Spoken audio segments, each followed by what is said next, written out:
වෙන්නේ. ඉතින් උන්වහන්සේ අපේ සහෝදර හාමුදුරුවන් වහන්සේ නමක් වුණාට අපි උන්වහන්සේට ගුරුවරයෙක්ට වගේ සලකන්නේ. උන්වහන්සේගේ අවවාද අනුශාසනාත් ලබාගෙන අපි මේ කටයුතු සිද්ධ කරගෙන යනවා. ඉතින් අදත් දුරකසරක් ගෙවාගෙන කනගව ඉඳන් මේ පින්කම සඳහා ඊයේ වැඩම කරන්නට යෙදුණා. ඉතින් උන්වහන්සේ ලංකාවේ විශාල ආයතනයක් පවත්වාගෙන යනවා. ආර්ය නිකේතන ද්විභාෂා පිරිවෙන් විහාරස්ථානය කියලා.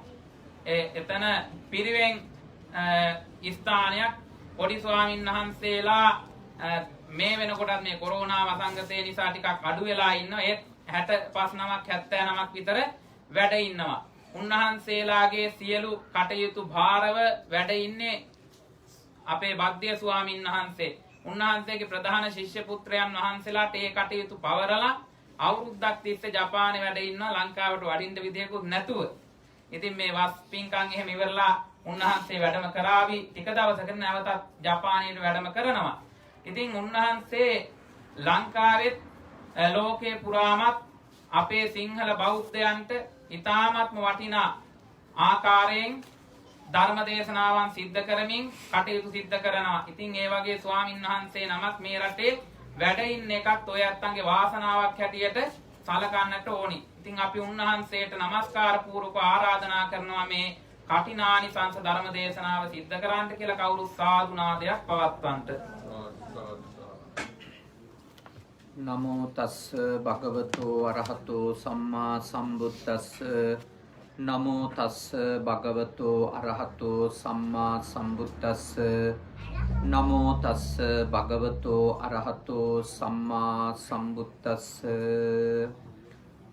මූලාසනේ වැඩ සිටින පුජි සුගත සෙනසුන් වාසී ජපානයේ අග්ගචිත්ත මහා ස්වාමින් වහන්සේගෙනුත් ගුම්මා බුද්ධ ශාන්ති භාවනා මධ්‍යස්ථානයේ මධ්‍යස්ථානාධිකාරී අපේ මාවතුරේ චන්දිම ස්වාමීන්ද්‍රයාණන් වහන්සේගෙනුත් කනගවා පුජි සුගත සේනාසනාධිකාරී අපේ පූජනීය සහෝදර චන්දවිමල ස්වාමින් වහන්සේගෙනුත් පුජි සුගත සේනාසනය කනගවා සුගත භාවනා මධ්‍යස්ථානය සහ කන්සායි සුගත භාවනා මධ්‍යස්ථානයන්හි නිර්මාතෘවර අපේ සහෝදර අතිපූජනීය හුරුළුනික වැවේ සුදම්ම ස්වාමීන්ද්‍රයාණන් වහන්සේගෙනුත් කනගවා සුගත භාවනා මධ්‍යස්ථානාධිකාරී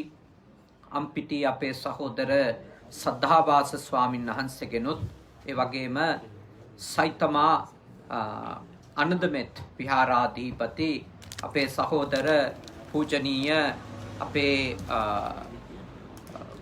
විජයවංශ ස්වාමීන්ද්‍රයාණන් වහන්සේගෙනුත් අපි පළමුවෙන්ම අවසර ඉල්ලා සිටිනවා මේ ධර්මානුශාසනාව ටික වේලාවක් සිද්ධ කරන්නට. කාරුණික පින්වතුනි, අපේ නිහාල් ප්‍රේමරත්න මැතිතුමා ඇතුළු මේ සදහවත් දායක පිරිස 3 මාසයකට අධික කාලයක් සිත කරපු උතුම් උදාර පින්කම් මාලාවේ අවසානයට අද පැමිණිලා තිබෙනවා. අසල පුර පසළොස්වක පෝය දවසේ පූජනීය අපේ සුදම්ම ස්වාමීන්ද්‍රයාණන් වහන්සේට ආරාධනා කරලා මේ සේනාසනයට පුද පෙරහැරින් වැඩමවාගෙන ඇවිල්ලා මේ නිහාල් මැතිතුමාගේ නිවසක් తాවකාලික සේනාසනයක් බවට පරිවර්තනය කරලා එතුමා ඇතුළු මේ පළාත්වාසී දායක පිරිස සදහවතුන් ආරාධනා කර සිටියා වස් ශික්ෂාපදයේ සමාදන් වෙලා වැඩ වාසය කරන්නට කියලා. ඒ අනුව උන්වහන්සේ 3 මාසයක් පසුගිය වප්පොහොයදා මහා පවාරණයෙන් වස් ශික්ෂාපදය පවාරණය කරන තාක්කල් අඛණ්ඩව ඒ ශික්ෂාපදය ආරක්ෂා කරගෙන වැඩ වාසය කරන්නට යෙදුණා. ඇත්තටම මේ කටින චීවර පූජාව සිදු කර ගන්නට ලැබුණේ උන්වහන්සේ ඒ විදියට පොහොය පවුරුණු කරලා වස් ශික්ෂාපදය සමාදන් වෙලා ඒ වස් ශික්ෂාපදය කඩන්නේ නැතුව ආරක්ෂා කරගෙන පොහොය කටයුතු කරලා වස් පවාරණය කරපු නිසා. නැතුව ඔයත් වස් ආරාධනා කරත් තුන් මාසෙම එක දවසක් නෑර හරි උපස්ථාන කරන්නට ඉදිරිපත් වුණත් උන්වහන්සේගේ අතින් වස් ශික්ෂාපදේ කැඩුණා නම් අද මේ ස්ථානයේ කටින චීවරයක් පූජා කරලා පිනක් සිත කරගන්නට මේ කාටවත් අවස්ථාවක් හම්බෙන්නේ නැහැ. ඉතින් ඇත්තටම මෙහිදී ඔබට මේ මහා පින්කම කරගන්නට උපකාරවත් වුණු උතුම්ම කල්යාණ මිත්‍රයාණන් වහන්සේ නමක් ලෙස අපට අපේ සුදම්ම ස්වාමීන්ද්‍රයාණන් වහන්සේ අඳුන්වන්නට පුළුවන්. පින් කරගන්නට ලැබෙනවනේ කල්යාණ මිත්‍ර ඇසුර නිසා. කල්යාණ මිත්‍ර ඇසුර ලැබුණම පින් කරගන්නට ලැබෙනවා. පින් කරනකොට ලැබෙන ආනිසංසයක් තමයි කල්යාණ මිත්‍ර ඇසුර ආයෙත් ලැබෙන එකනේ. පින් කරන්නෙත් කල්යාණ මිත්‍රයෝ එක්ක කල්යාණ මිත්‍රයෝ එක්ක පින් කරනකොට නැවත නැවතත් ඒ ඇසුර වැඩි වෙනවා. පිනයි කල්යාණ මිත්‍රත්වයයි ලොකු සම්බන්ධයක් තියෙනවා. ඉතින් මේ තුන් මාසේ පුරාම නිහල් මැතිතුමා වගේ හැමෝටම සෑම දිනකම එන්නට අවස්ථාව ලැබුණේ නැහැ. හැබැයි මේ ඉදිරිපිට වාඩි වෙලා ඉන්න පිරිස විතරක් නෙමෙයි. මේ මණ්ඩපය තුල රැඳී සිටින සහ රැඳී නොසිටින මේ වෙලාවේ බොහෝ දෙනෙක් මේ තුන් මාසේ ස්වාමින් වහන්සේට දම්පැන් පූජා කළා. භාග්‍යවතුන් වහන්සේ වෙනුවෙන් විශේෂ බුද්ධ වන්දනා, ධර්ම සාකච්ඡා, භාවනා වැඩසටහන් සිද්ධ කරපු වෙලාවේ තථාගත ධර්මයට අනුව ඒවට සම්බන්ධ වෙලා හරියට පින් සිද්ධ කරගත්තා. ඇත්තටම ඒ පින්කම් මාලාවනේ අඛණ්ඩව සිද්ධ කරපු පින්කම් මාලාවක අවසාන මහා පුණ්‍ය කර්මය විදියට තමයි අද මේ උතුම් පින්කම අපේ පින්වත් පිරිස බොහෝම ශ්‍රද්ධාවෙන් සිද්ධ කරගන්නට යෙදුනේ. ඔයත් මේ පළාතේ ජීවත් වෙන අය ගැන මම අහලා තියෙනවා අපේ ස්වාමීන් වහන්සේ බහුතරයක් ඉන්නේ වෘත්තිකයින්ට වඩා ව්‍යාපාරික ප්‍රජාවනේ. ව්‍යාපාරික ප්‍රජාව. වෘත්තිකයොත් යම් ප්‍රමාණයක් ඉන්නවා. බහුතරයක් දෙනා ව්‍යාපාරිකයෝ. ඉතින් ඔයත් ලංකාවේ ඉඳලා ඇවිල්ලා බොහොම දුක් මහන්සි වෙලා වීරය කරලා මේ Tamanට ආගන්තුක භාෂාවක් ඉගෙනගෙන ආවාහ විවාහ වෙලා දරුමල්ලෝ හදාගනිමින් ඒ අතරේ ව්‍යාපාරිකයෝ විදියටත් ඊටාම සාතකත්වයට පත් වුණා. දීර්ඝ කාලයක් මුළුල්ලේ ඔයත් වීරය කරමින් ඉන්නවා පන්සලක් හදාගන්නනේ. මේ පළාතට ස්ථිර සේනාසනයක් හදාගෙන ස්වාමීන් වහන්සේ කෙනෙක් වඩා හිඳුව ගන්න ඕන කියලා වරින් වර සාකච්ඡා කරමින් සිතුවිලි ඇති කර ගනිමින් ඒකට වීරය කරමින් ඉඳිද්දි තමයි පසුගිය අප්‍රේල් මාසයේ අපේ රසික මහත්මයා ඇතුළු පිරිස මේ සිතුවිල්ල අපට ඉදිරිපත් කළේ මහා සංඝරත්නය. පසුව ඒක ටිකක් ඇදි ගියා. ඒ අතරේ තමයි කනගවා කෙනෙක්යා ඉස්සර උනේ නේ. නැත්තම් සමහර විට මමත් මෙහෙට ට්‍රාන්ස්ෆර්. චුට්ටක් එහෙම වුණා නම් මැයි ජුනි විතර පටන් ගන්නුනා නම් එහෙම අප්‍රේල් සාකච්ඡාවේ මටත් මෙහෙ තමයි වස්වසන්ට වෙන්නේ. නමුත් කනගවා පළාතේ ඇත්තෝ ඉක්මන් කරලා ස්ථානයක් සූදානම් කරගෙන ඇරියුම් කරපු නිසා සුදම්ම සායනහන්සේ අපිට ආරාධනා කළා ඒ ස්ථානේ වැඩ වාසය කරන්නට. අපේ සද්ධාවාස ස්වාමින් වහන්සේ ස්ථානයේ බාරව කටයුතු කරන නිසා උන්වහන්සේත් එක්ක උන්වහන්සේට ශක්තියක් වෙමින් වැඩ සිටින්න කියලා මගේ අධ්‍යාපන කටයුතු කරගෙන. ඒ වුණත් අපි තාම සතුටු වෙනවා මේ තුන් මාසේ පුරා මේ සේනාසනේ කටයුතු ගැන, මේ ස්ථානේ කෙරිච්ච උතුම් ආගමික වත්පිළිවෙත් ගැන අපි බොහෝ විස්තර අපේ සුදම්ම ස්වාමීන් වහන්සේ අතින් දැනගත් අපි Facebook මාධ්‍ය ඔස්සේ වරින් වර දකිනවා උන්වහන්සේ මේ ස්ථාන ඉඳගෙන සිද්ධ කරපු උතුම් පින්කම්. ඉතින් ඇත්තටම ඔයත් මේ විදියට මේ වගේ මහා පින්කමක් කර ගැනීමෙන් ඔයත්න්ගේ සාර්ථක වෙන්නේ මෙලොව ජීවිතය විතරක් නෙමෙයි. ඔයත්න්ට පරලොව ජීවිතය සාර්ථක කරගන්නටත් මහා උපකාරයක් ලැබෙන අර අනුගාමික නිධාන කියලා කියන්නේ නේද? නිදාන තියෙනවා. ඒවා එන්නේ අපේ පස්සෙන්. නිදානේ නිදන් කරපු තැනම තියෙනවා. හැබැයි භාග්‍යවතුන් වහන්සේ මේ අටමහා පින්කම් ගැන දේශනා කරලා තියෙන්නේ අනුගාමික නිදාන. අනුගාමික නිදාන. පස්සෙන් එන නිදන් වස්තු. නිදානවයි. නිදානයක් කියන්නේ මහා ධනයක්, මහා සම්පතක්, මහා වස්තුවක් හංගපු තැනකටනේ. එය අපිට නැති වෙලාවක පාවිච්චි කරන්න තියෙන එකක්. එතකොට එහෙම තමන්ගේ භව ගමනේදී තමන් පසුපස එන නිදානයක් කෙනෙකුට තියෙනවා නම් තමන්ට සිතුපැතු සප සම්පත් ලබා දෙන ඒක කෙනෙකුගේ මහ භාග්යක්. අද කරගත්තේ ඒ වගේ උතුම් උදාර පුණ්‍ය කර්මයක්. ඔබ නාගිතාපදානයේ එන ධර්ම කරුණු කොතෙකුත් අහලා තියෙනවා. නාගිත මහරහතන් වහන්සේ උන්වහන්සේගේ ජීවිතයේ පෙර භවයක කරපු උතුම් කටින චීවර පූජාවක් නිසා කල්ප 30ක් යනකම් අපාය කියන වචනේවත් අහන්නේ නැතුව සුගතියේම සැප විපාක අත්විඳා කියලා උන්වහන්සේ දේශනා කළා. භාග්‍යවතුන් වහන්සේ වගේ උතුමෙක් ගාව තමන්ගේ ගුරුවරයා ගාව උන්වහන්සේ මුසාවත් දේශනා කරන්නේ නැහැ.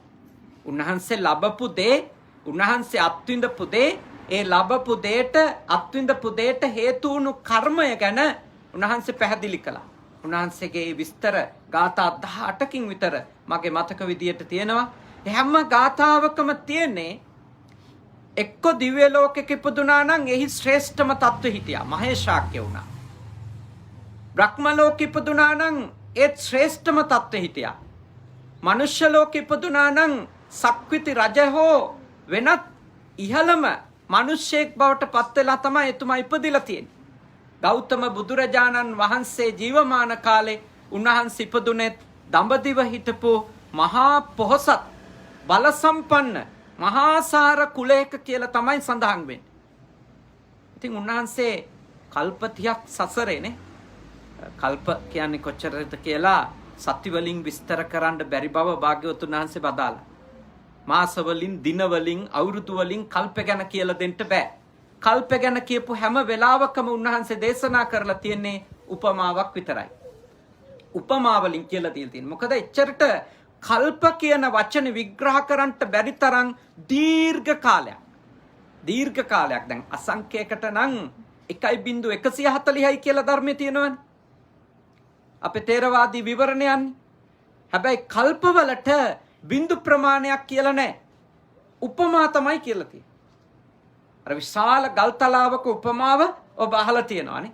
විශාල ගල්තලාවක් අවුරුදු 100කට වතාවක් සිනිඳු රෙද්දකින් කවුරු හරි කෙනෙක් පිහිදැම්මොත් ඒ ගල්තලාව ඒ විදියට පිහිදාලා ගෙවිලා ගියොතින් ඒ කියන්නේ අවුරුදු 100කට එක සැරයක් පිහිදාලා ඒකත් ගොරෝසු රෙද්දකින් නෙමෙයි සිනිඳු රෙද්දකින් ගල්තලාව ගෙවිලා යනමද යම් දවසක භාග්‍යවතුන් වහන්සේ දේශනා කරන කල්පය එදාටත් ඉවර නැහැ කියලා.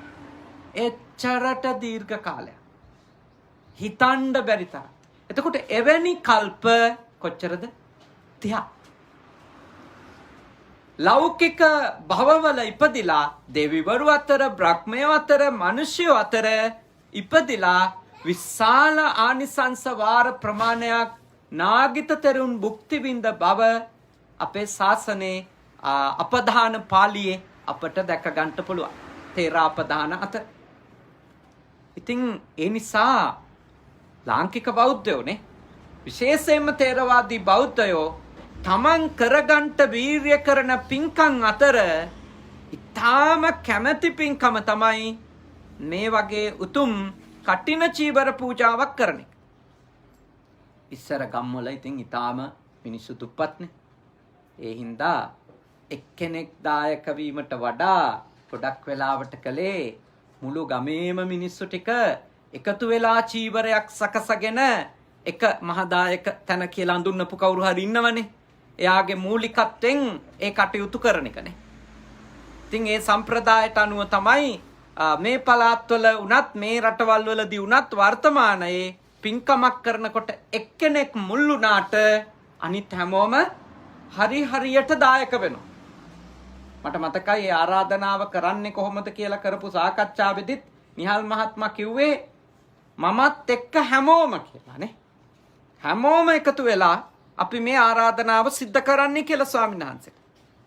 මට මතකයි මේ නිවසට අපි මුලින් ආපු වෙලාවේ සාකච්ඡාවේදී එතුමා ඒ වැකිය සඳහන් කළා. මම ඇතුළු කවුරුත්.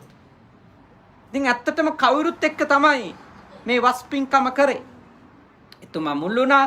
අනිත් හැමෝම ධනයෙන්, ශ්‍රමයෙන්, කාලය, දැනුම, හැකියාවල් මේ හැම එකකින්ම එකතු වෙලා තමයි මේ ලස්සන මණ්ඩප තනලානේ. කොච්චර වෙහසක්ද? මොනතරම් අසිරිමත් විදියට මේ ස්ථානයේ සරසලදනේ.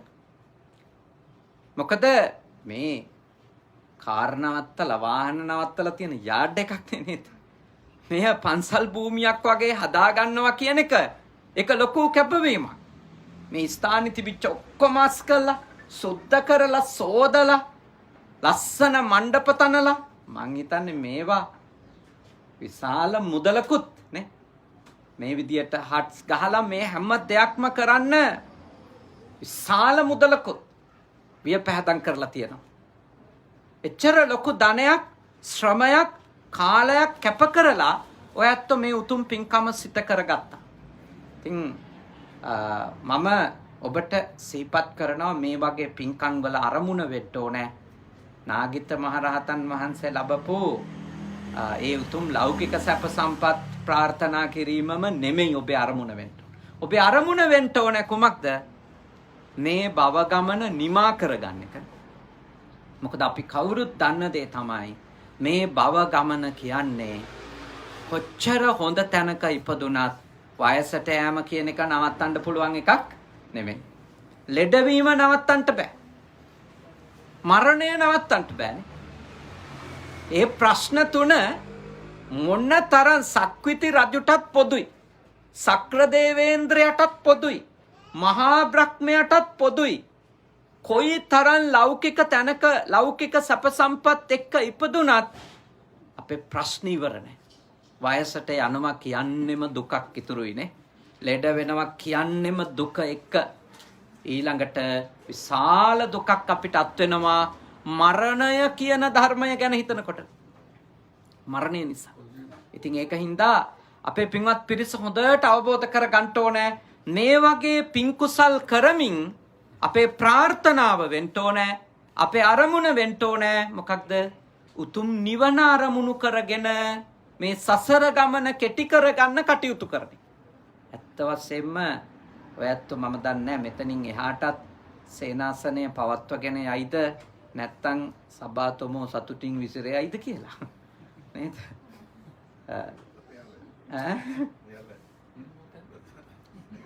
දිගටම සේනාසනේ තියනවද? තියනවනේ. එහෙනම් තියනවා නම් සේනාසනේ පවත්වගෙන යනවා නම් අරමුණ වෙන්න ඕනේ එකම දෙයයි. නෙලව පරලොව යහපත් කරගන්නට, නිවැරදි කරගන්නටත්, උතුම් නිවන අවබෝධ කරගන්නටත් උපකාරක ස්ථානයක් කරගන්න එකනේ. ඒකනේ අරමුණ වෙන්න. මේ වගේ ස්ථානයක් පවත්වාගෙන යෑමේදී වෙන කිසිම අරමුණක් තියෙන්න හොඳ නැහැ. වෙන කිසිම අරමුණක් ඔළුවට එන්න දෙන්න හොඳ නැහැ. මොන දේ කරත් අරමුණ කරගන්න අපි මේක කරන්නේ නිවන් දකින්න. අපි ලෞකික සැප විඳලා තියෙනවා, මිනිස්සුયો විදියට ඉපදිලා තියෙනවා, සත්පුරුෂයෝත් හම්බෙලා තියෙනවා, අසත්පුරුෂයෝත් හම්බෙලා තියෙනවා, සත්පුරුෂ ඇසුරේ ආනිසංස ලැබලා තියෙනවා, අසත්පුරුෂ ඇසුරේ විපාක ලැබලා තියෙනවා. නේද? ඇස කන නාසය දිව ශරීරය පිනවලා තියෙනවා, ඒවයි ආස්වාදෙත් දන්නවා, ඊළඟට ආදීනවෙත් දන්නවානේ. ජපානයේ තියෙන සැප ගැනත් දන්නවා, ජපානයේ විඳින දුක් ගැනත් හොඳට දන්නවානේ. එතකොට ඔබට තේරෙනවා තව මොනවා හරි දෙයක් අල්ලගන්න තරම් මැජික් එකක් නම් මේ කොහෙවත් නෑ කියන එකනේ. ඒ නිසා අරමුණ වෙන්න ඕන. ඉලක්කය වෙන්න ඕන අපි කාගෙත් උතුම් නිවන. එහෙම අරමුණු කරගෙන වැඩ කරනවා නම් ඇත්තටම මේ ස්ථාන ගෙනියන එක උනත් හරි ලේසි. මේ වගේ රටවල් වලදී ස්ථාන කරන්න ගියාම හරි කරදරයිනේ සමහර වෙලාවට. මොකද විවිධ අදහස් ඇති විවිධ සිතුවිලි සහිත අයත් එක්කනේ වැඩ කරන්නේ. ඉතින් ඒවා ඉදිරිපත් වෙලා ආවම හරි දුෂ්කරයි එකට කටයුතු කරන්න. හැබැයි එකට එකතු වෙන හැමෝගෙම ඒකායන අරමුණ අපිට නිවන් දකින්න ඕනෑ කියන එක වුණොත් අන්න එතකොට අර චූටි ප්‍රශ්න ඔක්කොම අකාමකා යනවනේ. එතකොට මාන්නේ යටපත් කරගන්නම වෙනවනේ අපිටනේ. නිවන් දකින්න බෑනේ මාන්නෙත් එක්ක. මාන්නේ හින්දා නිවන විතරක් නෙමෙයි. ස්ථාන පවත්වගෙන යාම කොච්චර දුෂ්කරදනේ.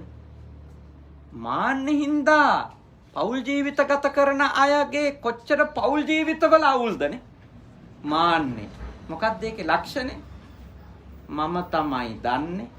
මට තමයි තේරෙන්නේ. මම වගේ කරන්න පුළුවන් කවුරුවත් නැහැ. මට තමයි හොඳටම පුළුවන්. මම නැති වුණොත් මේවා කෙරිලා තියෙයි. නේද?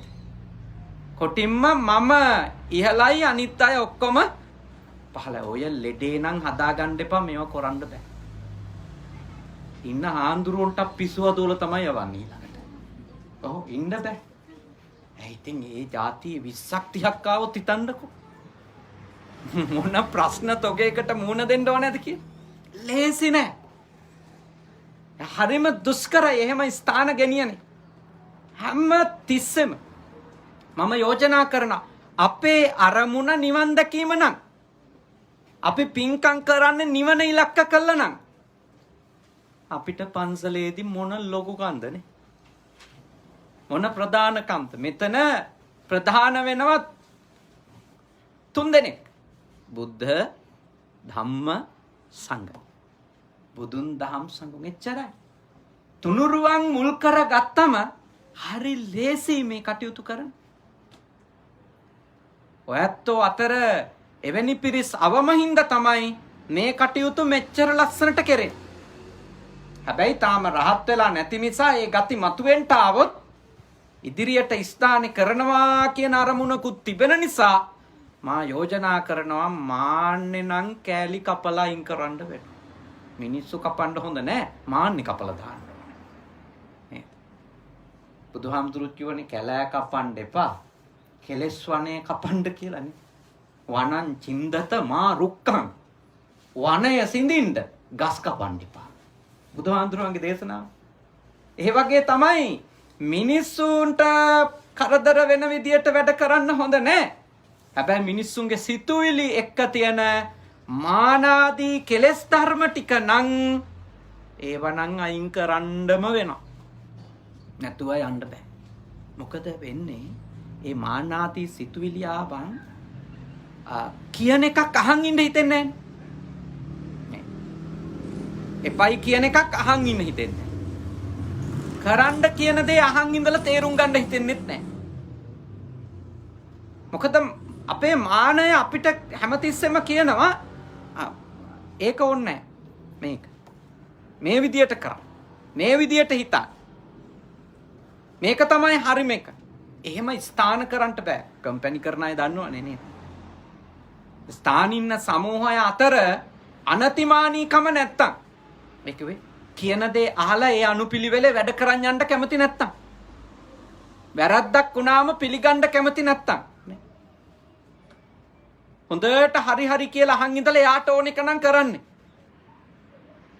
ඉතින් ඒ ආයතන ඉවරයිද නැත්? ඉවරයි. කරන් යන්න බෑ හැමදාම රණ්ඩුනේ. නෑ. කිව්වේ ඩීසල් ගහන් එන්න කියලා හරි ගිහි කියලා පෙට්‍රල් ගහන් එනවා. මොකද ඒ ඔළුවේ වැඩ කරන්නේ තමන්ගේ අදහස. ඒ හින්දා ස්ථාන කරනකොට පින්කම් කරනකොට අරමුණ කරගන්න නිවන ඉලක්ක කරගන්න නිවන එතකොට හරිම ලේසි අනතිමානීව ඒ කටයුතු වෙනුවෙන් නම්‍යශීලී වෙන එක. දැන් මෙහි ඉන්නේ ගොඩක් පරණ අය නේද? ගොඩක් පැරණි ලංකාවෙන් ඇවිල්ලා මෙහෙට ඇවිල්ලා ගොඩක් කල් ස්ථාවර වෙච්ච අය. ගොඩක් ඉන්න. හැබැයි ඉතින් ඒ පරණකම මත මාන්නේ හදාගන්නත් එපා. ඊළඟට අලුත් අයත් ඇතිනේ. ඒ අය අපි අලුත් අපි ඇවිල්ලා තියන්නේ මේ විදියට කියලා එහෙම හදාගන්නත් එපා. එකට ඉන්න නම් අනතිමානීකම ඕනමයිනේ. මොකද පරණ අයට විතරක් ස්ථානයක් ගෙනියන්නත් බෑ. අලුත් අයට විතරක් ස්ථානයක් ගෙනියන්නත් බෑ. දෙකොල්ලටම එකතු වෙන්න පුළුවන් වෙනවා. දෙකොල්ලටම එකතු වෙන්න නම් ලංකාවේ ගෙදර මතක් කරගත්තොත් යටලි දැකලා තියෙනවනේ ලංකාවේ ගෙදර. යටලි ඉතින් ඉස්සර නම් තිබුණා තනි ගහෙන් ඉරන්න පුළුවන් යටලියනේ. මුළු ගෙටම ඇති වෙන දිග යටලි කැලි ඉරා ගන්න ගස් ඉස්සර ලංකාවේ තිබුණා. ඒ ගස් ඉරලම කපලම ඉවර වෙලා දැන් හරි අඩුයි එහෙම දිග යටලි කැලක්. දිග යටලියක් ඕනේ වුණාම ගොඩාක් වෙලාවට දැන් කරන්නේ මොකක්ද? එක සමාන කෑලි දෙකක් අරන් මොකද කරන්නේ? එකට එකතු කරනවා. හැබැයි එකට එකතු කරන්න කලින් කරන වැඩේ තමයි බාසුන්නේ දෙකෙන්ම එක සමාන කට්ට දෙකක් කපලා අයින් කරනවා. ඒ කට්ට දෙක කැපුවොත් විතරක් අර හිස් වෙන කෑල්ලට අර අනිත් එකේ ඉතුරු කෑල්ලක් අහු කරන්න පුළුවන් හරියට. ලී නම් ඉතින් පණ නැති හින්දා වෙන්නේ නැති එහෙම කට්ට කපා ගන්න අවුලක් නැහැ නේ. මොකද ප්‍රශ්නයක් නැතුව කෑලි කපලා දාගන්න එකඟ. ඉතින් කෑලි කැපිච්ච හින්දාම ඉතුරු ටික අගේට ලී වල එක්කහුව වෙලා අවුරුදු ගණන් ශක්තිමත්ව යටලීයේ තියෙනවා වහලේ ලොකු බරකුත් දරාගෙන. මිනිස්සුන්ටත් ඉතින් එකතු වෙලා ඉන්න නම් යටලී වගේ වෙන්න වෙනවා. තමන්ගේ පොඩි කෑලි කපා ගන්න වෙනවාමයි. විශේෂයි මාන්නේ නේ. විශේෂයි මාන්නේ වෙන ප්‍රශ්නයක් නැහැ එකතු වෙලා ඉන්න. එකතු වෙලා ඉන්න බැරි අපිට තියෙන ලොකුම බාධකේ සමගියට තියෙන ලොකුම බාධකේ මාන්නය. සයමාන මම උසස්ය අනිත් අය පහත් කියලා හිතන එක. සති සමාන මමයි ඒගොල්ලෝ අතර කිසි වෙනසක් නැහැ. ඔක්කොම සමයි කියලා හිතන එක. ඊළඟට හීනමාන මම හරි පහත් කියලා තමන් පහත් කරන එක. ඔන්න ඔය තුන හරි බාධා ගමනට. අපේ සාසනික අරමුණු වලට ලොකු බාධා ඔය තුන. ඉතින් තමන් උසස් කරගන්නට ඕනේ නැහැ. අපි උසස් අපේ ගති තියනවා නම් ඒවට ලැබිය යුතු ගෞරවය ලැබිය යුතු තැනදී ලැබෙනවද නැද්ද? ලැබෙනවා. අර යක්කඩුවේ හාමුදුරුවන්ගේ කවියක් මට මතක් වෙනවා. පැරණි කවියක්. ලැබිය යුත්ත කොයි කාටත් වේය හිමි. දෙවියෙකුට උවත් එය නොකලැකි අහිමි. එයින් ශෝක නොකරමි පුදුමද නොවෙමි. මට හිමිදය වෙන කාටත් නොවෙයි හිමි. ඔබට අයිති වෙන යමක් තියනවද ඒක දෙයියෙකුටවත් නවත්තන්න බෑ. ඔබටමයි ලැබෙන්නේ. බලෙන් ගණ්ඩත් බෑ. බලෙන් ගණ්ඩ පුළුවන් පොර කාලා තියා ගන්න බෑ. එහෙම ඔය අනුන්ගේ බෙල්ලි කපලා අනුන්ට ගිනි ගෙඩි දීලා තැන්වලට ගියපු අය ඉන්නවනේ. ගියා විතරයි ඉන්න බෑ. මොකද යම් කිසි දෙයක් අපි ලබන්ට නම් අපි එකට සුදුසු වෙන්න. අපිට සුදුසුකම් තියෙන දෙයක් නම් අපිට ලැබෙනවා. අපිට ලැබෙනවානේ. අපිට සුදුසුකමක් නැති තියාගන්ට පිනක් නැති ලබන්ට අවශ්‍ය කරන්නේ අවශ්‍ය පසුබිම නැති දේවල් බලෙන් කොච්චර දඟල ගන්න ලබා ගන්නට ගියත් අන්තිමට අපි අනිත් අයට එපා වෙනවද නැද්ද? එපා වෙනවා. මෙයා හරි වදයන්නේ කියලා හිතෙනවානේ. දැන් ලැබෙන දේ බාර ගන්න. හොයන්න එපා දේවල්. හොයන්න ගත්තොත් දුක් වෙන්න වෙනවද නැද්ද? දුක් වෙන්න වෙනවා. විඳවන්න වෙනවා. අසතුටටපත් වෙන්න වෙනවා. ඔබට ලැබිය යුතු දේ ස්ථිරවම ඔබට ලැබෙනවා. අනිත් කාරණේ තව වැදගත් එකක්. මේ රටට ඇවිල්ලා අවුරුද්දක් තුල මම ඉගෙනගත්තු දේවල් අතර එකක් තමයි මේ වගේ රටවල් වලදී ස්ථාන කරගන්න ඕන නම් මේ වගේ පන්සල් මේ ආදී කටයුතු කරනකොට පරම සුද්ධවන්තයෝ හොයන්න එපා. තේරුණා? තනි සුදු මිනිස්සු හොයන්න එපා. තනි සුදු මිනිස්සු කියලා જાතියක් ඉන්නවද? කොහෙවත් නැහැ.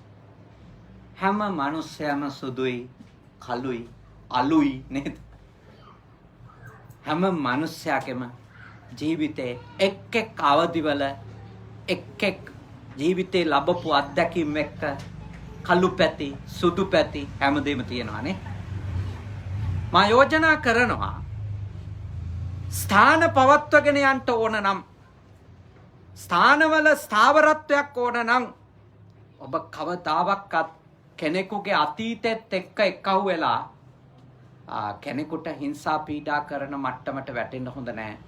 පහත් කරන තත්ත්වයට වැටෙන්න හොඳ නැහැ. එමුණොත් අපිට එකතු වෙලා ඉන්න බැරුව. අනිත් එක මේ ශාසනයේ තියෙන්නේ හොඳ මිනිස්සුන්ටයි කියලා කොහෙද තියෙන්නේ? මේ ශාසනයේ තියෙන්නේ තථාගතයන් වහන්සේගේ ශාසනයේ තියෙන්නේ ඕනම නරක වැඩක් කරපු නරක ජීවිතයක් ගත කරපු කෙනෙකුට ඇවිල්ලා මේ ධර්මය තේරුම් අරගෙන යහපත් වෙන්න. ඒ නිසා කවුරු හරි අහුවොත් එහෙම ඒ කාලේ මෙහෙමයි දැන් ඇවිල්ලා සුදු ඇඳගෙන බලන් දෙපයි නටන නැටිල්ල. ඉතින් දැන් හරි සුදු ඇඳන් ඉන්න එක ලොකු දෙයක් නේ. ලොකු දෙයක්. සතුටු වෙන්න. නේද? සතුටු වෙන්න. කාගේවත් අවුරුදු 50ක ජීවිතය කියන්නේ හොඳ වැඩම කරපු ජීවිතයක් වෙන්න විදියක් නෑනේ. වෙනස්කම් තියෙන්න පුළුවන් ප්‍රමාණයන් වල නේ. විදියේ සහ අවස්ථාවල. හැබැයි කවුරුත් වැරදි වැඩත් කරලා ඇති, හොඳ වැඩත් කරලා ඇති නේ. ඒ නිසා පන්සලට මා යෝජනා කරනවා කවදාවත් සේනාසනයක් ඇතුළට කාගේවත් චරිත සාතික අරන් එන්න එපා. මෙතෙන්ට ආවම මෙතන අදාළ ආගමික ජීවිතේ ගෙවනව නම් ඒ ඇති. ඒ ඇති. සමහර විට එයාගේ බාහිර ජීවිතේ ගොඩක් ප්‍රශ්න තියෙන්න පුළුවන්. ඒත් එයා එන එක නවත්තන්න ඕනේ නැහැ මෙතෙන්. මෙහෙන්න ඕන. පන්සලට එන්න ඕන කවුරු? බොන මිනිස්සු පන්සල් එන්න එපා. අර මිනිස්සු පන්සල් එන්න එපා. මේ මිනිස්සු පන්සල් එන්න එපා කිව්වොත් එහෙම පන්සල් වලට හොයාගන්න වෙන්නේ කොහොමද දෙතුන් දෙනෙක් තමයි. ඇයි හේතුව? මොකක් හරි දිල්පදයක් කඩනවානේ. ප්‍රාණඝාත කඩන්නේ නැති මිනිස්සු අදත්තා දාන කඩනවා. ඒ දෙකම කඩන්නේ නැති මිනිස්සු කාම මිත්‍යාචාරය කඩනවා. ඒ තුනම කඩන්නේ නැති මිනිස්සු කට ඇරියොත් බොරු කියනවා. මෙහෙම ගත්තම සිල්පද නොකඩන කවුරුක් හරි හොයාගෙන නේද? ඔක්කොම සුද්ධවන්තයෝ හොයාගෙන, නිවැරදිම මිනිස්සු හොයාගෙන බුද්ධ ශාසනය පවත්වන්නට ගියොත් එහෙම ශාසනයක් පවත්ව ගන්නට හම්බෙන්නේ නැහැ. සිල් බින්දින මිනිස්සු තමයි පන්සලට එන්න ඕන. එන්න බණ අහන්න ටික ටික හරි අපි වෙනස් වෙනවද නැද්ද? වෙනස් වෙනවා. අපි ඒ ඔක්කොටම දැම්මොත් එහෙම තහනම් නියෝග. මෙතෙන්ට එනවා නම් මෙහෙම වෙච්ච අය වෙන්න ඕන. එහෙම පවත්වන්න බෑ ස්ථාන. මම යෝජනා කරනවා වස් කාලෙන් පස්සෙත් මේ ස්ථානේ පවත්වගෙන යන්න වීරයෙක් ඔයත්ෝ ඉන්න හින්දා මේවා හැමදා ඔළුවේ තියාගන්න. මේවා හැමදා ඔළුවේ තියාගන්න. මේ අද බණ අහන මිනිස්සෙක් හෙට වැරදි කරන්න බැරිද? පුළුවන්. පුළුවන්. එයාගේ අතින් අපරාධකාරී හැසිරීමකට යන්න බැරිද? පුළුවන්. ඒ ඇයි? බණ අහලා සිල් අරගෙන වීරියෙන් කෙලස් ටික යට කරන් හිටියට ඕනම වෙලාවක රහත් වෙනකන් අර ගුහා ආස්සේ බෙන ආස්සේ හැංගිලා ඉන්න සර්පයෝ වගේ කෙලස් ටික එළියට පනින්න පුළුවන් ඕනම වෙලාවක. ඒ හින්දා කලබල වෙලා කවුරුවක්වත් හරි කොන්කිරීම, වෙන්කිරීම, වෙනස් කොට සැලකීම, අඩු කොට සැලකීම, පහත් කොට සැලකීම පන්සලේදී නම් කවදාවත් නොවිය යුතුයි. සල්ලි තියන කෙනාද, නැති කෙනාද, උගත් කෙනාද, නුගත් කෙනාද, පැරණි කෙනාද, අලුත් කෙනාද නෙමෙයි. කවුරුත් මේ ශාසනයට ආවම මේ සේනාසනය ඇතුලේ බුද්ධ ශ්‍රාවකයෝ, බුද්ධ ශ්‍රාවිකාවෝනේ. එච්චරයි. අපි නම් අපේ සේනාසනවල ප්‍රතිපත්තිය ඒක. ඒකනේ සායනහන්සේ සඳහන් කළේ කාටවත් විශේෂ ආරාධනා කරන්නේ නැහැ. පොදු ආරාධනා තමයි තියෙන්නේ. පන්සල එහෙමනේ. සේනාසනයක් කියන්නේ එහෙම තැනක්. එහෙම විශේෂ දේවල් බලාපොරොත්තු නොවී ඉන්න තමයි අර මාන්නය අඩු කරගන්න කියලා කිව්වේ. ඔළුව නරක් වෙන්නේ එතකොට. එතකොට අපිට එක්කව වෙලා පින්කම් කරන්න ලේසිනේ. එකතු වෙලා මේ සාසනික වැඩ කරන්න ලේසි. මොකද අපි මේ හොඳට ඉඳලා අපි ආගමික කටයුතු එක්ක හිත රිද්ද ගන්න හොඳ නෑනේ. ඔයත් හොඳට මේ පින්කම් කරනවා. හොඳට ලස්සනට පින්කම් කරනවා. මේවා දිගටම මේ විත්තියටම පවත්වගෙන යන්න කියලා තමයි මා යෝජනා කරන්නේ. හැබැයි තව එකක්. අනායකා විනස්සන්තිය. නායකයෙක් නැති වුණත් විනාශයක්, ඔක්කොම නායකයෝ වෙන්න ගියත් විනාශයක්. ලෝක විනාශයක්. ඒ හින්දා සුදම සායනාන්ත නීති මෙහි වැඩ ඉන්නේ නේද? බුදුහාමුදුරුවෝ ධර්මයක් නියෝජනය කරමින් සුදම සායනාන්සේ වැඩ වාසය කරනවා. උන්වහන්සේ බහැරට අනිත් සේනාසන වලට වඩින දවසක චන්දවිමල සායනාන්සේ හෝ සද්දාවාස සායනාන්සේ මේ ස්ථානයේ කෙටි කාලීනව වැඩ වාසය කරයි. ඉදිරියට තව ලංකාවෙන් සායනාන්සලා ස්ථානෙට වැඩමවා ගනී ඔයත්තන්ට තව පින්කම් කරගන්න පහසු වෙන්න. හැබැයි ඉන්න හාමුදුරුවෝ කවුරුණත් උන්වහන්සේගේ මඟ පෙන්වීම ඇතුලේ ඒ අවවාද අනුශාසනා එක්ක පින්කම් කරා. මොකද අපින් ඇහුවොත් එහෙම උපදේශයක් මේ ඔය මේ කයිෂා එකක් එහෙම කරන්න, ලොකු යාඩ් එකක් එහෙම කරන්න අපි දෙන උපදේශ නම් අහන්නවත් එපා. කයිෂා ඉවර කරයි. අපි දන්න දෙයක් නැහැ නේ. අපි මොනවද දන්නේ ඒව ගැන? හැබැයි ඉතින් පන්සලේ වැඩ ගැන නම් ගිහියන් නෙමෙයි උපදෙස් දෙන්න. පන්සලේ කටයුතු දන්නේ හාමුදුරුවෝ. මේ ඉන්න හැම හාමුදුරුවන් වහන්සේම අඩුම අවුරුදු 15කට වැඩි කාලයක් සාසන. අඩුම අවුරුදු 15 තමයි. හැමෝම ඊට වැඩි. වාස් 20 25 එහෙම දීර්ඝ කාලයක් නේ. ඉතින් පන්සලේ කටයුතු, ආගමික කටයුතු, සාසනික කටයුතු සායනහන්සෙත් එක්ක කතා කරලා කරා. අහන්ට හොඳට අහන් ඉන්නනේ. අහන්ට කියලා දෙන දේ හොඳට අහන් ඉන්න. අහන් ඉඳලා ඒ විදිහට වැඩ කරා. එතකොට ඔය කාටවත් හිතෙන්නේ නැහැ සුදමහාරු බෑන්න කියලාවත්. නැත්තම් හිතෙන්නේ බෑනේ සුදමහාරු බයිනවා. කෑ ගහනවානේ. ඉතින් එහෙයි නෑ මෙහෙමනේ. ඔන්න තේ එකක් හදන්න කියලා. තේ එකක් හදන්න කියලා සුදම සායනාංශ කියනකොටම දුවන්න එපා. හොඳයි. කියනකොටම දුවන්න එපා. මොකද තේ කියනකොටම සමහරුන්ගේ ඔළුවේ තේ හදන හැටි ප්‍රොසෙස් වෙනවා. දඩි පිටි ගාලා. එම දුවන්න එපා. අහන්න කොහොමද තේ හදන්නේ? එතකොට ඔන්න කියයි කිරි දාලා මෙච්චරයි, ග්‍රීන් ටී මෙච්චරයි එහෙම කියයි නේ. එතකොට බැනුම් අහන්න දෙයක්. එතකොට ඒ අහන් ඉඳලා නේ යන්නේ. මොකද මං ඔහොම තේ වළඳලා තියෙන පුදුම විදිහට. මම බානේගර වුණාම කියනවානේ මේ අහනවා මිනිස්සුන්ලා සායනාංශ ගිලම්පසක් හොඳයි එහෙනම් තේ එකක් හදන් එන්න මේ සීනි නැතුව කියලා මම කියලා තියෙනවානේ. මිනිස්සු දුවල ඊළ තේ එක හදන් එනවා හොඳට සීනි දාලා. පළවෙනි උගුර ගත්තු ගමන්ම මට තේරෙනවා සීනි දාලා. ඔයා සීනි දැම්මද? චුට්ටක් දැම්මා. දැන් මං එයාට කියපු වාක්‍ය මොකද්ද? තේ එකක් හදන් එන්න සීනි නැතුව. ඇහෙන්නේ සීනි නැතුව කෑල්ලයි. එයා තේ හදලා ප්ලේන් ටී එක්කම මුළු ජීවිතේම ගත වෙලා එයාගේ ඔළුවේ ප්‍රොසෙස් වෙනවා. තේනේ හදන්නම් තේ. එන් දුවනවා. අන්තිමට හිත නරක කරගන්න බිව්වේ නැහැ කියලා. ඒක කියලා දුන්නම දොස් කිව්වා කියලා තරහ වෙනවා. නේද? ඒ නිසා මා යෝජනා කරන අහන් ඉන්නනේ. අර සින්දුවකක් තියෙන අහන් ඉන්න. අහගෙන ඉන්න. එතකොට හොඳට තේරෙනවා මොකද්ද මේ කියන්නේ කියලා. නේද? නැත්තම් තේරෙන්නේ නැතුව ගැටිලා හිත රිදවගෙන කලකිරිලා නේ. එහෙම වෙනවනේ. අහන් හිටියන් ගොඩාක් ප්‍රශ්න. ඒ නිසා කටිනානිසංසත් එක්ක ওই ටිකක් කියන්න ඕනේ කියලා හිතුණා. මෙතන ආයේ පන්සල දිගට කරනවා කියපු හින්දා.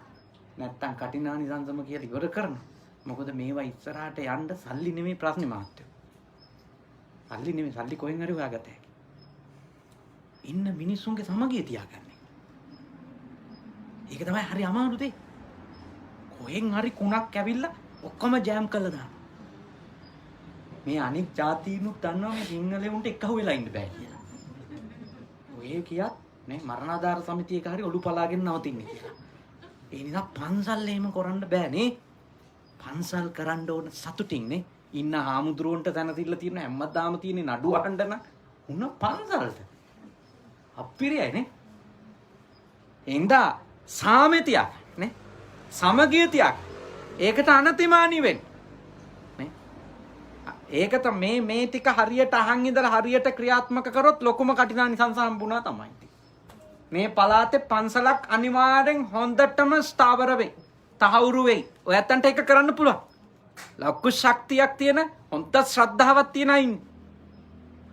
හැබැයි අර කොටස් ටිකත් හදාගෙන ගමන ගියොත් පුදුම ලස්සනට මේ පළාත බබලවන්න පුළුවන්. මොකද සුදාම සාහින් වහන්සේගේ වටින්නේ දැන් මෙතන ඉන්න මහත්තුරුන්ලා ගොඩක් අය ජපන් නෝනලා බැඳලා ඉන්නේ නේ. ප්‍රධාන වෙච්ච බොහෝ දෙනෙක් ජපන් නෝනලා බැඳලා ඉන්නේ. දැන් විශේෂත්වය තියෙන්නේ බද්දිය හඳුරු ගෙනාලා නවත්ත ගත්තොත් අමු සිංහලෙන් විතරනේ බන. සුදම්ම හාමුදුරුවෝ බයිලිංගුවල්. උන්වහන්සේට පුළුවන් සිංහලෙන් කියනවා ජපනීස් වලින් කියනවා. අපි ඉතින් ලෝක අමාරුවෙන් අහන් ඉන්නේ සමහරවල් තේරෙන්නේ නැහැ. සිංහල ටික තේරෙන හින්දා අහන් ඉන්නවා. ජපන් ටික කොහොම හරි අහන් ඉන්නවා. හැබැයි උන්වහන්සේ භාෂා දෙකෙන්ම වැඩ කරන තාම දක්ෂ හාමුදුරුවෝ නේ. සම්පත මේ පළාතට තරම් උන්වහන්සේගෙන් ප්‍රයෝජන මං හිතන්නේ ගන්න පුළුවන් තැනක් තියෙනවා කියලා. මේ තමයි ගොඩක්ම ප්‍රයෝජන. හින්දා උන්වහන්සේගේ නායකත්වයෙන් ඔයත් මේ ස්ථානේ පවත්වාගෙන ගියොත් මං හිතනවා මේ ස්ථානය අසුරු කරගෙන මේ පළාතේ හොඳ තේරවාදී මධ්‍යස්ථානයක් බිහි වෙයි. අනිවාර්යෙන් බිහි වෙයි. මොකද සායනාංශයේ ආගමික කටයුතු වලට ජපන් ජාතිකයත්ොත් නේ ලොකු ලැබියාවක් දක්වන. දුර බැහැර ඉඳන් එයාට එනවනේ. ඒක ලොකු භාග්යක්. අපිට ලොකු සතුටක් නේ. බලන්න ජපන් බසින්ම ගාථා හදලානේ. කාවි කියන්නේ ඒව ඔක්කොම තියෙනවනේ. අනිත් එක ඔයත්තන්ගේ ඊළඟ ජෙනරේෂන් එක පොඩි උනේ මේ ඉපදිච්ච. සිංහලෙන් නම් බනහයි කියලා හිතන්න එපා. ඉවර තමයිනේ තේරෙන්නේ. පොඩි උන් අකමැති නෙමෙයි. පොඩි උන්ගේ මව්බස වෙන්නේ මේදි මොනවා කිව්වත් ජපන්නේ. අපි කොච්චර උත්සාහ කළත් ජපන්. එහෙනම් ජපන් බසින්ම මේ ආගමික වැඩ. අනාගතේ අලුත් ස්ථානයකට ගියාම පොඩි දහම් පාසලකුත් නේ. පොඩි උන්ට පැයක් දෙකක් හරි ධර්මයේ කියලා දෙන තැනකුත් මේ පළාතේ හදන්න ඕන. එහෙම වුණොත් ඔන්න ලොකු තහවුරු වීමක් මේ ස්ථානේ තහවුරු. ඊළඟ પરම්පරාවත් මෙතෙන්ට ගන්න ඕනේ කොහොම හරි නේ. ඉතින් ඒ නිසා ඊටාම ශ්‍රද්ධාවෙන් ඊටාම උතුම් ලස්සන පින්කටයුත්තක් අද සිත කරගත්තා. මීට එහා අනුශාසනාව දික් කරන්නේ හෙට ශුකුදයි කරලා නේ. හෝම්වර්ක්. හෙටනේ අක්කෝ යන්න තියෙනවා ඉස්කෝලේ යන්න තියෙනවා. ඒ හින්දා දැන් යනකොට පූජිත් ගිහිල්ලා මේ සායනහන්සෙත් බස්සගෙන යනකොට 12වත් වෙයි. ගිහිල්ලා කීය වෙනකන් හරි ශුකුදයි කරන්න ඕන. නැත්තම් සෙන්සලගෙන් බැනෝ. නේ. ගම්බත් එක උදසයි නේ. ඒකනේ මේ ගම්බත්තේ ආලාලම මට ඇති වෙලා දැන්. එච්චරටම අමාරුයි කියනකොටම කියන්නේ ගම්බත්තේ උදසයි කියලා නේ. මමත් අයියෙන් දෙස්තා කියා ඉන්නවා. නේ. ඉතින් බොහොම සන්තෝෂෙන් හොඳ පින්කමක් කරගත්තා නේ. හොඳ පින්කමක් කරගත්තා. අපිත් බොහොම සතුටුයි මේ ස්ථානෙට ඇවිල්ලා මේ පින්කමට සම්බන්ධ වෙන්න ලැබිච්ච එක ගැන. ලස්සන පින්කමක් නේ. ලස්සන පින්කම විශාල පිරිසක් ඇවිල්ලා මේ සීතල ගැන හිතන්නේ නැතුවනේ හැමෝම එකතු වෙලා හොඳ පින්කමක් සිදු කරගත්තා. ඉතින් දැන් රැස් වෙච්ච සියලුම පින්කුසල් පින්කමට තා ගොඩක් අය ඉන්නවා. මම මේ ප්‍රධාන නම් කීපේ විතර සායනන්ත කියනවානේ. ප්‍රධාන දායකත්වයේ අරගෙන කටයුතු කරපු නිහාල් ප්‍රේමරත්න මැතිතුමා ඉතින් මුළු ජපානයේම දන්නේ නිහාල් සන්නේ. නිහාල් සන් කිව්වන් තමයි කවුරුත් දන්නේ. ප්‍රේමරත්න මැතිතුමා කතාව දන්නේ. නිහාල් සන් තමයි දන්නේ. නිහාල් මැතිතුමා ප්‍රිලික්ස් බණ්ඩාරනායක මැතිතුමා ධනුෂ්ක ධර්මරත්න මැතිතුමා රසික මානවඩු මැතිතුමා ප්‍රබෝධ මිරිහෙල්ල මැතිතුමා පිටිපස්සේ හිටියා. අනෝමා සහ අසංග මහත්මයා මහත්මින් අපේ නිලානී මොරියෝකා මහත්මිය මම පළමුවෙන්ම මේ පළාතේ බණක් කියුවේ තෙතුමිය මුල් වෙලා නේ. තානමත් තියෙනවා. ධර්මසිරි මැතිතුමානේ. ධර්මසිරි මැතිතුමා ඉතින් එකතු වෙලා බොහෝම හොඳ නේ. ලස්සන පින්කමක් මේ අයගේ හැමෝගෙම නේ. නම් කියපු නොකියපු හැමෝගෙම දායකත්වයෙන් ලස්සන පින්කමක් කරා. අර දොර පළාතක ඉඳලා තරුණ ළමයි දෙන්නෙක් නේ. ඇවිල්ලා මේ මගුල් බෙරේ ගැහුවා. මම ඇත්ත වශයෙන්ම මේ ඒක අහුනම හිතුවේ මේ රෙකෝඩින් එකක් දාන්න කියලා. එච්චර ලස්සනයි. හරියටම වැඩේ කළා ළමයි. බොහොම හොඳයි පුතේ. හරිම හරි. අපිට අවසර ගන්න තිබ්බා හොඳ ගහන්න තිබ්බා. එහෙමයි. බොහොම ලස්සනට.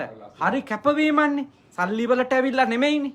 ශ්‍රද්ධාවෙන් ඇවිල්ලානේ ඒ දවුල් හේවිසි අරගෙන ඇවිල්ලා ශ්‍රද්ධාවෙන් නේ මේ රටේ ඔබ ඇඳගෙන මේ හීතලේනේ ඒ විදියට කොච්චර කැපවීමක් හොඳට ඒ පින්කම කළා. හැමෝම දායක වුණා. හැමෝම තාම ලස්සනට ඒ පින්කම කරලා නිමා වෙන අවස්ථාවේ මේ හැම දෙනාගේම නමින් මේ වෙනකොට කාගේ හරි අම්මා කෙනෙක් මිය ගිහිල්ලා නම් තාත්තා කෙනෙක් මිය ගිහිල්ලා නම් ඔය ඇත්තන්ගේ නෝනා මහත්මීන්ලගේ අම්මලා තාත්තලා කවුරු හරි මිය ගිහිල්ලා නම් මේ ආපු අටපිරිකර පූජා කරපු සිවුරු පිරිකර පූජා කරපු අතිරේක පිරිකර පූජා කරපු මූල්‍ය පිරිකර පූජා කරපු ගමන් පහසුකම් සඳහා පිරිකර පූජා කරපු දානේ ව්‍යංජනයක් හරි හදාගෙන ආපු මේ කොඩියක් හරි දාපු හට් එක හදන්න හරි උදව් කරපු අතුපතු ගාපු සුද්ධ පවිත්‍ර කරපු හැමෝගෙම නමින් මියගිය සියලු ඥාතීන් මේ පින් අත් කර ගනිත්වා සුවපත් වෙත්වා සපවත් වෙත්වා දුකින් මිදෙත්වා අපේ ඥාති හිත මිත්‍රාදීන් අපේ සුදම්ම සායින් වහන්සේගේ මියගිය ආදරණීය පියාණන් වහන්සේ ඇතුළු සියලු ඥාතීන් මේ පින්බෙලෙන් නිවන් අවබෝධ කර ගනිත්වා කියන සිත ඇති කරගෙන අපි ඥාතීන්ට පින් දෙමු. ඉදම්මේ ඥාතේනං හෝතු සුඛිතා හොන්තු ඥාතයෝ ඉදම්මේ ඥාතේනං හෝතු සුඛිතා හොන්තු ඉදම්මේ ඥාතේනං හෝතු සුඛිතා හොන්තු ඥාතයෝ. දෙවියෝ මේ පින් අත්කර ගනිත්වා. දෙවියන්ගේ ආශිර්වාදය ආරක්ෂාව බැල්ම ශක්තිය මේ දායකත්වයේ ගත්ත සදහැවත් හැම දෙනාටම ආපු ගියපු උදව් උපකාර කරපු හැම දෙනාටම ලැබේවා. කරන කියන ව්‍යාපාර කටයුතු ආදිය දිනෙන් දින දියුණු පවුණු වේවා. රැකිරක්ෂා කටයුතු ආදිය සුරක්ෂිත වේවා දියුණු පවුණු වේවා. දුවා දරුවෝ ඉගෙන ගන්නව නම් ඒ දරුවන්ගේ අධ්‍යාපනයට මේ කටිනානිසංස අනුමෝදන් වන දෙවියන්ගේ ආශිර්වාදය ලැබිලා ඒ දරුවන්ගේ ජීවිත සුඛිත මුදිත වාසනාවන්ත වේවා. ඒ වගේම ඔය ඇත්තන්ට මේ උතුම් පින් කටයුතු සිද්ධ කර ගන්නට මඟ පෙන්වන අපේ සහෝදර පූජනීය සුදම්ම සාමීන්ද්‍රයාණන් වහන්සේ ඇතුළු වැඩම අවදාළ මහා සංඝ රත්නයටත් ඒ වගේම ඔබ අප හැම දෙනාටමත් ඔබ අප හැම දෙනාගේම ලංකාවේ ජීවත් වෙන ආදරණීය ඥාති හිත මිත්‍රාදීන් ඇතුළු ලංකාවාසී ලෝකවාසී සියලු දෙනාටමත් මේ වසංගත කාලේ කිසිම කරදරයක් බාධකයක් නොවේවා. ලෙඩක් දුකක් පීඩාවක් නොවේවා. අතුරු අන්තරාවක් නොවේවා. සියලු යහපත උදා වේවා. දෙවියෝ ඔබව ආරක්ෂා කරත්වා. උතුම් දෙවිවරුද නිවන් දකිත්වා කියන සිත ඇති කරගෙන දෙවියන්ට පින් දෙමු. ආකාසට්ටා ච බුම්මට්ටා දේවා නාග මහිද්దికා පුඤ්ඤන්තං චිරං රක්ඛන්තු ශාසනං. ආකාසට්ටා ච බුම්මට්ටා දේවා නාග මහිද්దికා පුඤ්ඤන්තං චිරං රක්ඛන්තු දේශනං. ආකාසට්ටා ච බුම්මට්ටා දේවා නාග මහිද්దికා පුඤ්ඤන්තං චිරං රක්ඛන්තු මම් පරන්තේ. අපි හැම දෙනාගේම ඒකායන ප්‍රාර්ථනාව උතුම් නිවනයි. ඒ උතුම් නිවන අවබෝධ වෙන තාක්කල් අපිට මේ භවයේ පුරාමත් උපදින හැම භවයකමත් සත්පුරුෂ ඇසුරම ලැබේවා. කල්යාණ මිත්‍ර ඇසුරම ලැබේවා. උතුම් ශ්‍රී සද්ධර්මයේ මසමින් ධර්මානුධර්ම ප්‍රතිපත්ති පූර්ණය කරගෙන ඉක්මන් භවයකදී නිවනින් නිවී සැනසෙන්නට මේ දුක්ඛිත සසර ගමන නිමා කරන්නට මේ පින් කුසල් පාරමී ධර්ම වේවා. ඉමිනා පුඤ්ඤ කම්මේන මාමේ බාල සමාගමෝ සතං සමාගමෝතු පත්තේය ධම්මේ පුඤ්ඤං ආසවක්ඛයා වහං හෝතු සබ්බ දුක්ඛා පමුඤ්චතු. වස් ආරාධනා කරපු දා පටන් මේ මොහොත දක්වා සිත කය වචන යන තුන්දොරින් තුනුරුවන්ට වරදක් වී නම් කමා කරනා සේක්වා කමා කරත්වා කියන සිතින් අපි ගාථා කියමු. කායේන වාචා චිත්තේන පමාදේන මයා කතං අච්චයං කමමේ බන්තේ තථාගත. කායේන වාචා චිත්තේන පමාදේන මයා කතං අච්චයං කමමේ ධම්ම සම්දිට්ඨික. කායේන වාචා චිත්තේන පමාදේන මයා කතං අච්චයං කමමේ සුපටිපන්න අනුත්තර සාදු සාදු සාදු ආරාධනාව හොඳයි. හොඳයි පුංචි ආරාධනාවක් කරන්නට යනවා අපේ මේ නිහාල් මහත්මයා. හොඳයි.